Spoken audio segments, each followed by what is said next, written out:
বৃহস্পতিবার চট্টগ্রাম ইপিজেডে স্মরণকালের ভয়াবহ আগুনে পড়ে যায় অ্যাডাম ক্যাপস এবং জিহং মেডিকেল প্রোডাক্টসের ৮তলা ভবন। ১৭ ঘন্টারও বেশি সময় পর আগুন নিয়ন্ত্রণে আসে। ততক্ষণে পুড়ে ছাই হাজার কোটি টাকার সম্পদ, ৩,০০০ শ্রমিকের কর্মসংস্থান।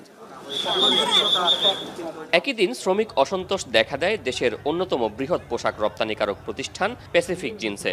শ্রমিকদের সংঘর্ষে শুক্রবার প্যাসিফিক জিন্সের ৮টি প্রতিষ্ঠান অনির্দিষ্টকালের জন্য বন্ধ করে দেয়া হয়। উপার্জন হারায় ৩৫,০০০ শ্রমিক। শুধু তাই নয়, গেল এক বছরে এই ইপিজেডে জেএমএস, মেরিকো সহ অন্তত ১৫টি কারখানায় প্রায় ৫০টির মতো শ্রমিক অসন্তোষের ঘটনা ঘটেছে। বন্ধ ও নিলাম হয়েছে কয়েকটি কারখানা। রপ্তানিকারক অঞ্চলে অগ্নিকাণ্ড সহ অর্ধশত শ্রমিক অসন্তোষ, সংঘর্ষের ঘটনা ভয় ধরিয়েছে বিনিয়োগকারীদের মনে। এটা ভিন্ন ধরনের একটা ওয়ার্কার আনরেস্ট হয়ে যাচ্ছে, বিশেষ করে ম্যানেজমেন্টের সাথে। ম্যানেজমেন্ট বলতে আমি মালিক না, যারা ম্যানেজিং স্টাফ তাদের সাথে ওয়ার্কারদের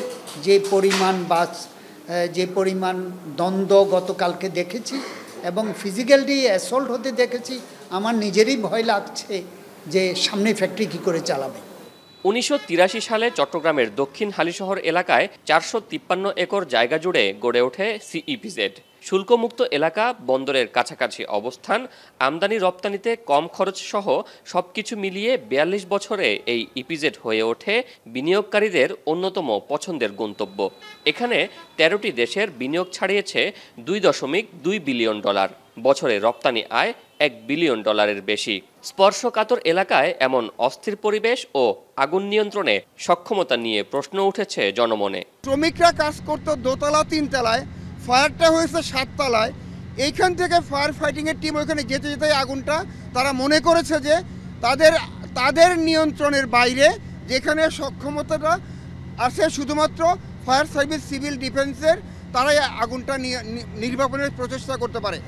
সবশেষ ঘটনায় ফায়ার সার্ভিস জীবন বাজি রেখে কাজ করলেও যন্ত্রপাতি ও দক্ষতার অভাবকে দুষছেন বিনিয়োগকারীরা। এছাড়া কারখানাগুলোতে কী ধরনের রাসায়নিক থাকে, দুর্ঘটনায় কতটা ভয়াবহ রূপ নিতে পারে তারও আগাম ধারণা নেই কারো। পার্শ্ববর্তী যে বিল্ডিংটা ছিল খুবই সন্নিকটে, এটা সেটব্যাকটা ছিল না, যার কারণে আমাদের কোনো ফায়ার ফাইটাররা ওখানে পজিশন নিতে পারেন নাই, যার কারণে এটা আমাদের জন্য একটু কষ্টসাধ্য ছিল।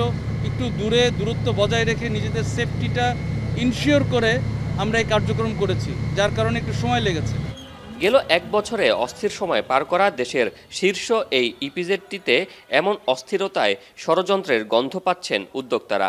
এ অবস্থায় গোয়েন্দা নজরদারি বৃদ্ধি সহ প্রতিটি ঘটনা যথাযথভাবে তদন্তের আহ্বান তাদের। শোয়েব রহমান, এখন, চট্টগ্রাম। ৪ গুণ শক্তিশালী এনজাইম ও অধিক ফেনা সমৃদ্ধ অরিক সিলভার ওয়াশ মাত্র ৭০ টাকায়।